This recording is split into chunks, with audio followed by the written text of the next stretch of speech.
buses on the road, right?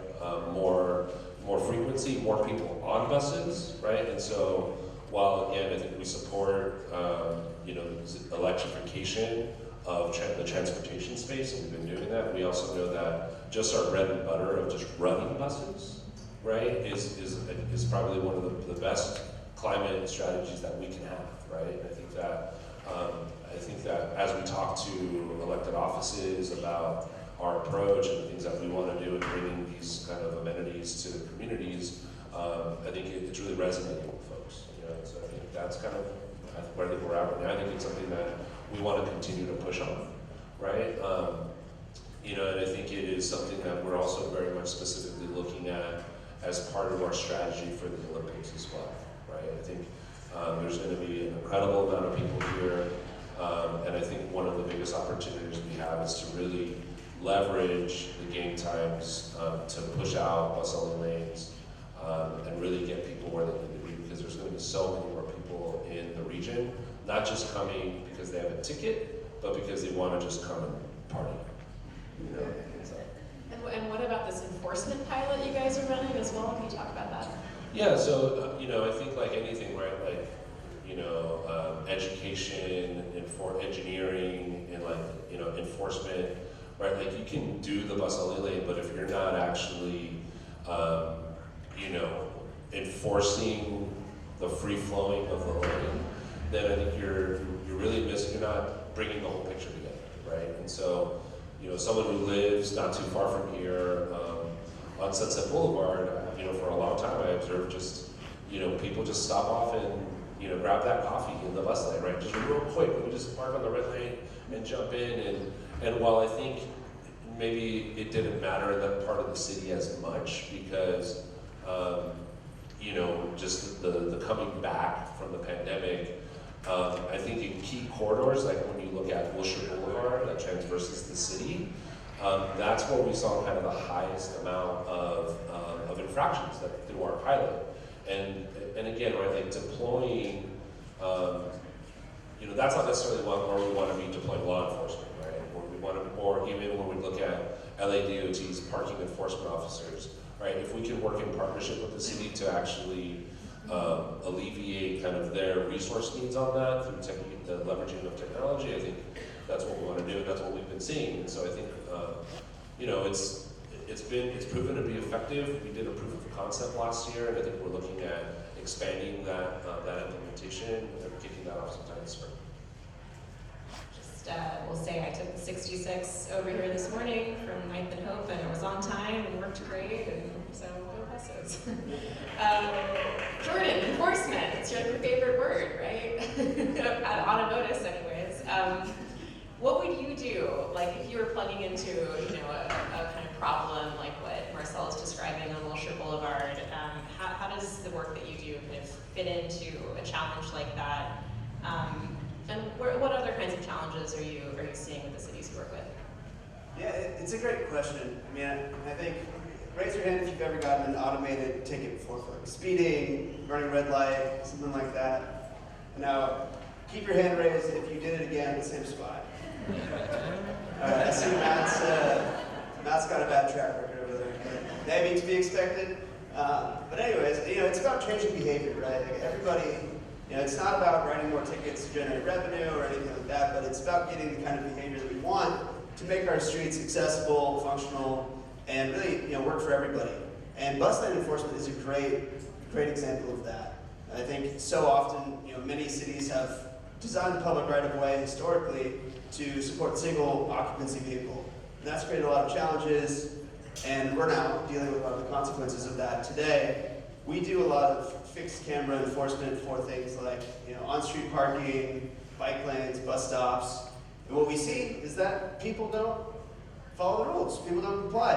Where we have, cameras deployed monitoring bike lanes across the country, we see your average bike lane is blocked for 2.5 hours a day. Somebody has to swerve around that, drive into traffic. It's obviously not safe. It's not what the bike lane is designed for. And so enforcement is a key element to change behavior. What we also see is that most people are not like that. Most people, once they get a ticket, they comply, and the system works better. And that's what the focus of these projects and this technology is really to do, is to change behavior, to make our streets safer, more accessible, more efficient, more equitable for people that take transit, that walk, that bike, so that all of us that drive, we're not making everybody else's life worse. And that's what we found in cities where we've deployed automated enforcement. There's been reductions in double parking by greater than 75%, increases in turnover, accessibility by more than 50%, and overall just generally a lot more efficient systems. And so while enforcement isn't always the sexiest topic, whether it's here at Herbivore or at a city council meeting, it's often what's needed to change behavior. I think it's a key topic at an event like this, right, where folks are thinking about the competing demands for space. It seems really relevant. I want to hear more about these mobility hubs, Jean. Can you talk more about kind of what the vision is for the work that you're doing with the city of Los Angeles? And also, this gets back a little bit to the question I asked first, but kind of changing assumptions, like, as you're kind of rethinking the experience of transit riders, apologies if I'm conflating two topics. I know you're working on bus stops, but also mobility hubs, so help sort of disaggregate here. But I'm curious, like, whether the work you're doing around transit, kind of rethinking the experience of waiting for buses and also waiting for other forms of mobility, potentially, picking them up and interacting. Like, is that to try to attract more riders and kind of users of these systems? Or is it to prevent even more people from kind of moving away as we sort of see these ongoing, post-COVID declines in some of these systems? Those are big questions, sorry. I gotta say, I love Jordan's participations. I'm gonna do two questions also. How many of you all have heard the term mobility hub? Raise your hand. All right, and keep your hands up if you can define what a mobility hub is. It's a pretty high information audience here. That's exactly right? That all the hands went down. What is a mobility hub? It sounds great, but what does it mean, right? I think ultimately what we're looking at is, for one, a mobility hub is not just a place, and that gets too much attention. It's three things in one. It's physical, it's digital, it's policy, right? And all three of those things need to work together. So we're talking about a place, and that place could be anything. When you're saying, are we working on mobility hubs or bus stations, or we're working on bike share docks, the answer is yes, right? Because the best mobility hub are the mobility hubs that people already use mobility. The bus stop is the perfect mobility hub, right? Because it solves equity, right? Those who use the bus stop, we already have that equity built in. It has a perfect network of locations throughout a city. And ultimately, smart city mobility has to have the bus as a backbone, right? The bus has to remain the backbone of mobility moving forward. And so when we talk about a place, right, whether it's a bus stop or a bike share dock, that's physical. But digital has to be involved, because that's how private industry interacts with that place. Right, and we ultimately, as we talked about what Debs is saying, we want governments to focus on the infrastructure, right, the hard, heavy lifting, and then use that as leverage to help private industry fill in the mobility gaps, right? So digital is involved, but ultimately you need a policy framework, right? So that all of these disparate locations, they could look different, they could be sized different, they all interact in the same way. So what is a mobility hub? It's physical digital policy. How are these mobility hubs articulated visually? It's a stacking approach. You start with the infrastructure, that's the foundation of a home, and then you build on top of that. And in terms of what's built on top of that, it's based upon what grant funding is available, it's built upon what the audience around it needs, it's built upon what private industry is available to donate their money to it, right? So it's the stacking approach on top of a physical digital policy framework. And I hope that's not too geeky for this geeky audience. And can I follow up on that question about, like, as you're thinking about kind of the target audience for the, I guess, physical elements of these hubs, like, is it about kind of, doubling down and, making sure existing riders stay in the system? Or is it also about, I guess, and/or attracting, more potentially new users? Yeah, it really is about taking what's already happening in mobility and finding a real incentive-laden means for that mobility to happen together, right? So for example, again, the bus stop, equity is solved, right? And now all of a sudden, if equity is solved, that person taking the bus needs to have a last mile trip. Well, a scooter company now wants to be there because now they're getting free power. They can have their docks there. Great, I want my scooter docks there. Well, okay, scooter company X, if you want your docks here and increase OpEx, give us a low-income fare transfer pass for bus riders, right? And bus riders now are automatically vetted for low-income verification because of the Metro Life program, right? They automatically then are registered with scooter company X because it's universal registration. And now all of a sudden they get a free transfer to go to their final destination with a scooter because it's a win-win for a scooter company, right? So this is kind of how all these different public and private entities can work together to form what becomes a mobility hub, right? It's not prescriptive, it's more about strategically understanding what it really is. Thank you, that is helpful. Debs, the office that you work in is also doing some work on mobility hubs. Can you give us your kind of philosophy, definition of what that means, and like kind of what that looks like at the federal level? Yeah, so I'm really excited to see some of the work coming out of, we have two parents. We have the Department of Energy and the Department of Transportation coming out of the US DOT side of the house. As Jean put really well, when you think about mobility hubs, there's the physical piece, there's the policy piece, and then there's the digital piece. And so many cities around the country are still in really nascent stages on the digital side because they don't have the foundation of really understanding what assets they have, where they are, and what policies are attached to them. So there's a really fantastic program out of the US Department of Transportation called the SMART program. And this is actually funding a lot of smart technology programs, including helping cities actually code the curb and build that database that is just so foundational to creating these mobility hubs, applying rules and policies to different shared mobility operators. So that's a really exciting way that the Department of Transportation is helping support mobility hubs from the digital side. On the physical side, the bipartisan infrastructure law is just truly a historic investment in our nation's infrastructure and is helping fund so many different programs. My office in particular helps support Federal Highways Administration's NEVI, National Electric Vehicle Infrastructure Program, which primarily flows to state DOTs, as well as the Charging and Fueling Infrastructure Program, which is a competitive award looking at how to fill gaps in charging at the local level in communities and along corridors.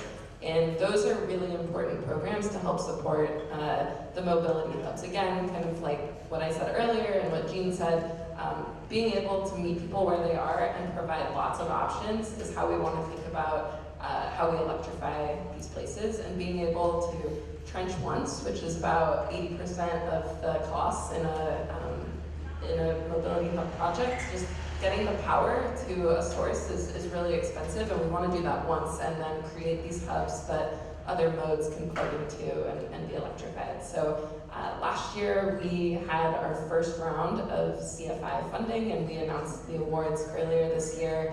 And I was really excited to see that some of the projects that got funded around the country, are thinking about how do e-bikes fit into this ecosystem, how do we really prioritize from an equity perspective, creating charging solutions for individuals that maybe live in multifamily housing and can't charge at home.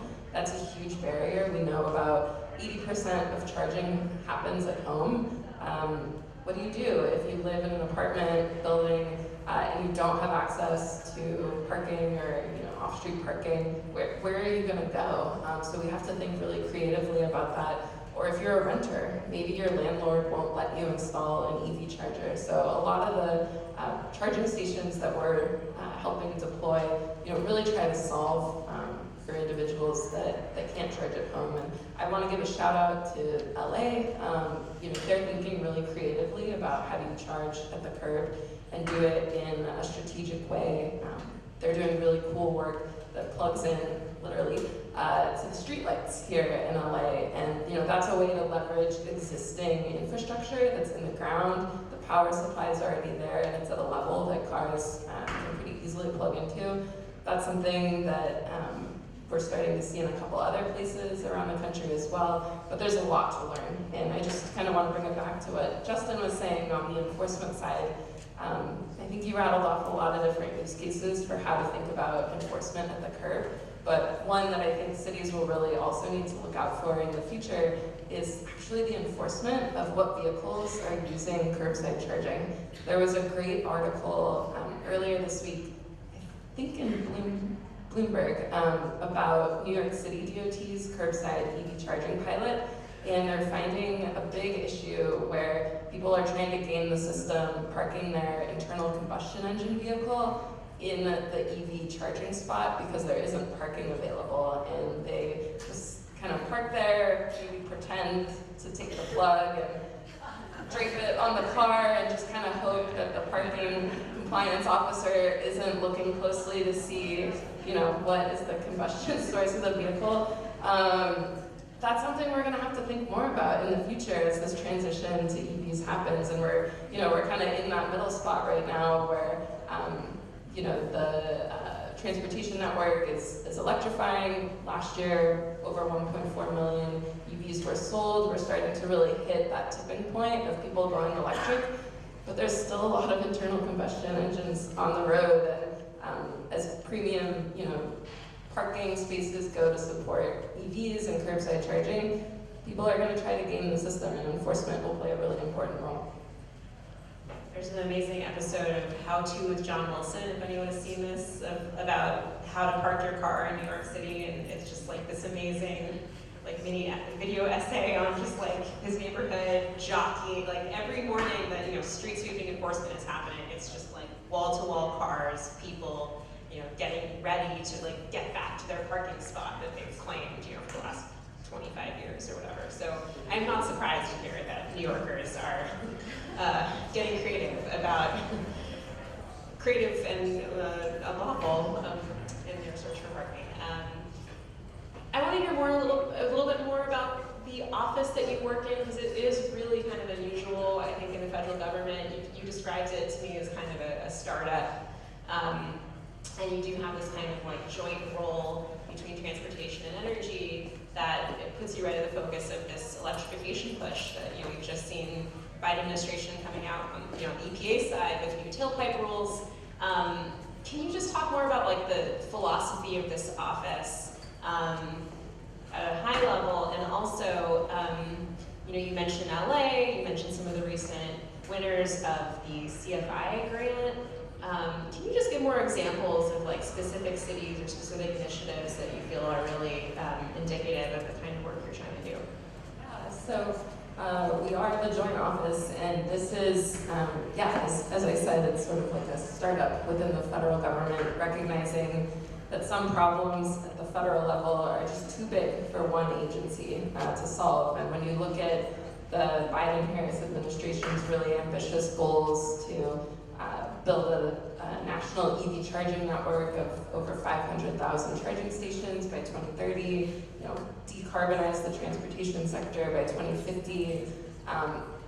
It's not just a transportation problem, and it's not just an energy problem that we need to solve. We really need to bring those disciplines together, because DOTs know how to build roads and think about transportation issues, but the energy demands and the grid are sort of new issues. And similarly, through the Department of Energy, there's a lot of expertise on how you think about transmission and power lines, but how to build that into the transportation network is sort of a confusing area. So through the bipartisan infrastructure law, the Joint Office was created to be really singularly focused on bringing these very large departments that focus on a lot of topics, be really focused on deploying billions of dollars towards this issue and keep the agencies accountable. So I think it could be a model for other really big multidisciplinary topics that we try to solve, and I think it could be an exciting way to kind of help the federal government move more quickly,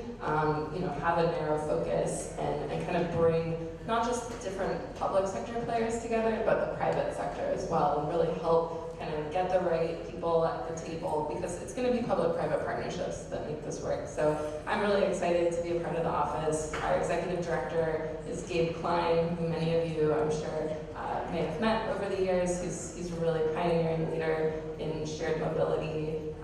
And I think that sort of ethos around his past experience at Zipcar, working at City 5, running both CDOT in Chicago and DDOT in DC, where he set up the respective bike share systems, really creates this mindset from the top down that we need to think about mobility access when we make these investments, and not just focus on private car ownership and that electrification pathway, but all the different ways that people may want to ride and drive electric.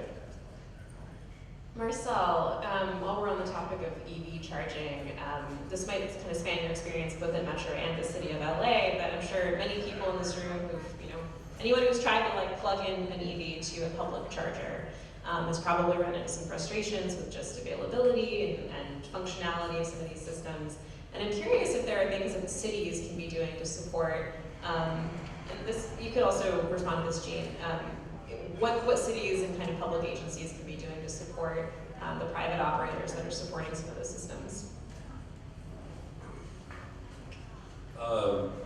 Yeah, I mean, I think there's always discussion around public subsidy, right? I think first and foremost, there's that. I think there's also the convening power of the public sector, right? I think making sure that standards are in place, right, and like interoperability across the region, right? I had the opportunity to join like MIT's like mobility initiative last year, where there was just a session with EV manufacturers and chargers, and there was just kind of a lack of standard, they felt like, right? And it's like, what's the role, what could be the role of the national government or the joint office?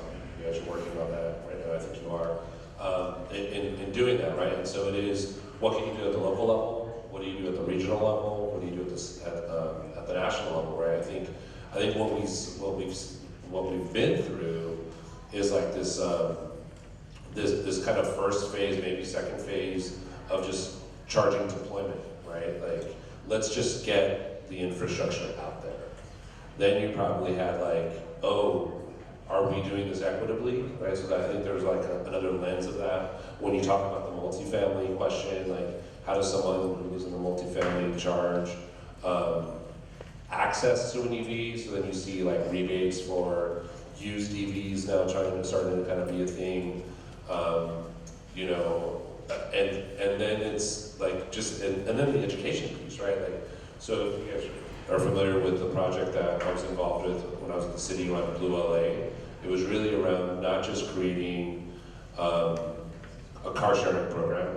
It wasn't just about creating a car sharing program for that low income people could access because of the rates, but it was creating a low income EV charging program in communities that folks live in, right? And so, like, there's all these elements to it. And I think right now you're now at a point where the system is maturing, where you're coming across, are people cutting the cables? Are people stealing the copper wire?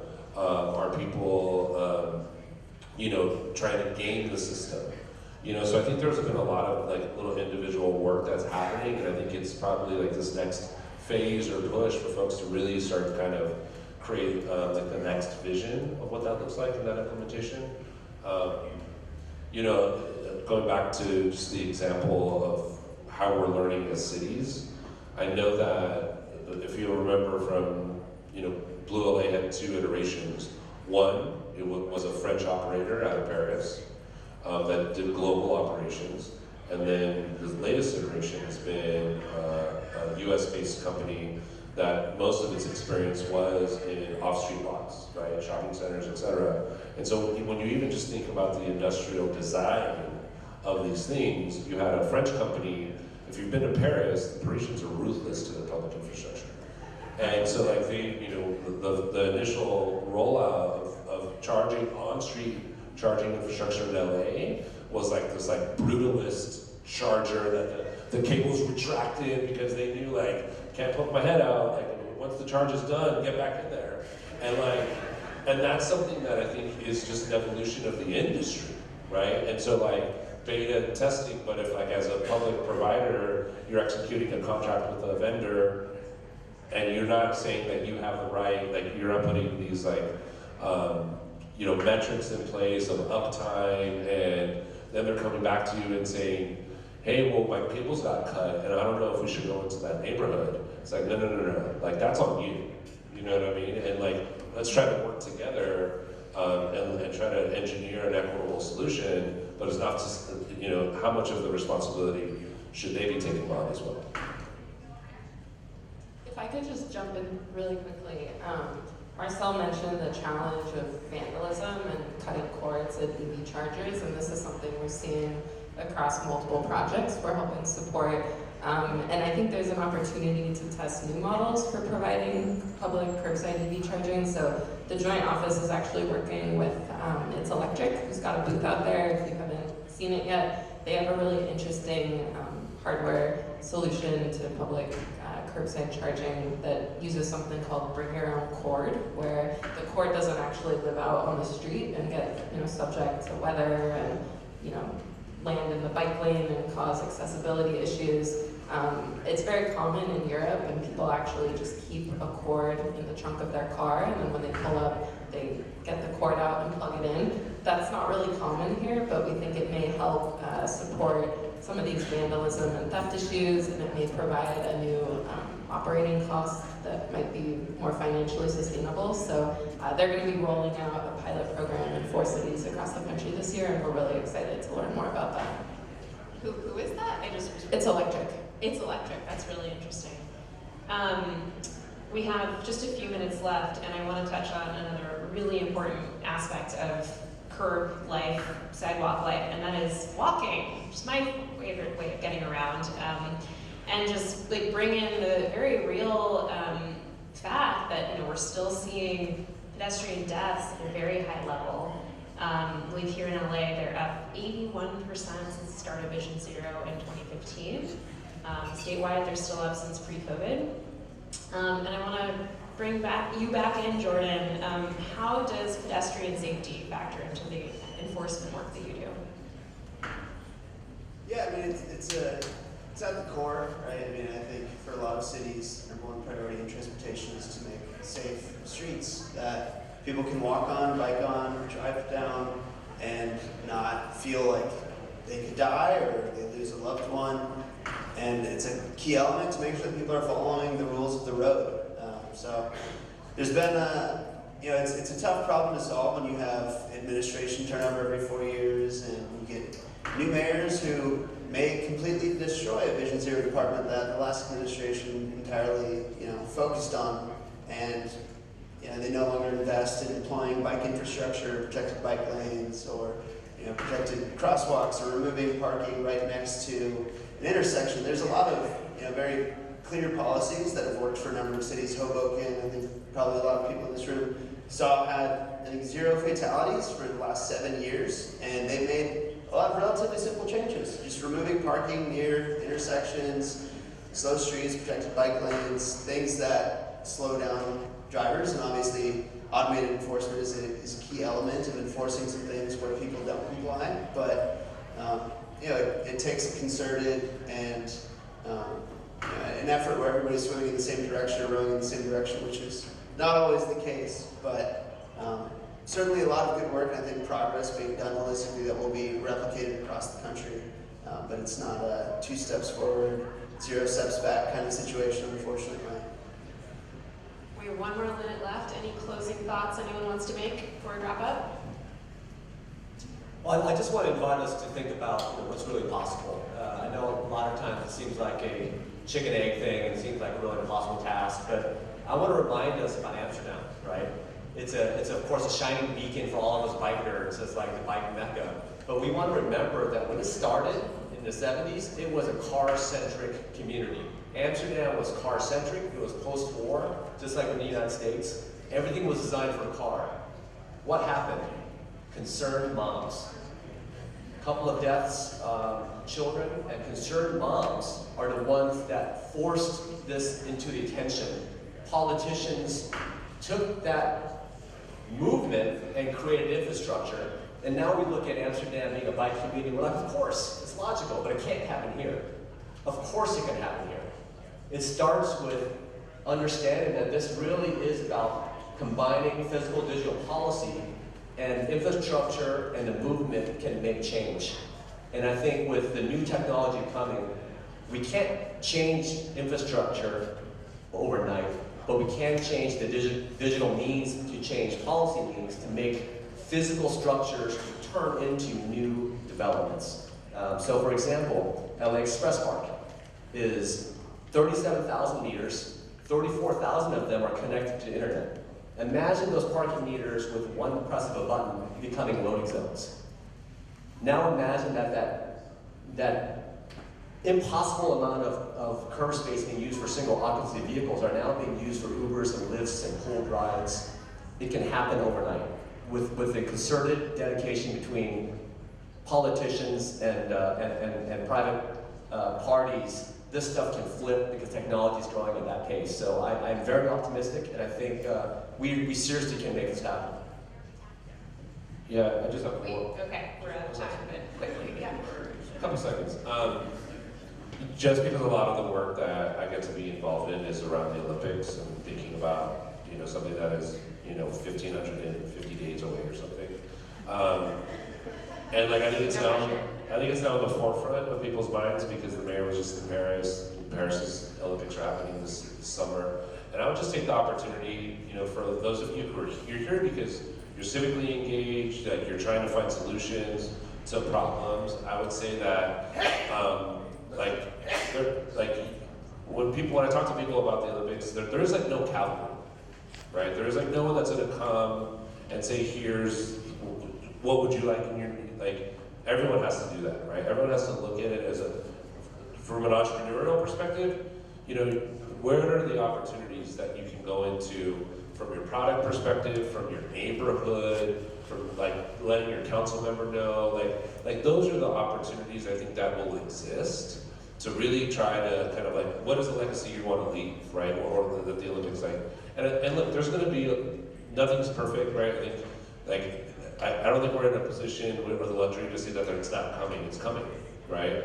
But even before that, World Cup is coming, right? And then the Super Bowl's coming. And so what are those opportunities that you can make in your community, in your networks, to really start kind of uplifting kind of that entrepreneurial spirit that I know everyone here has?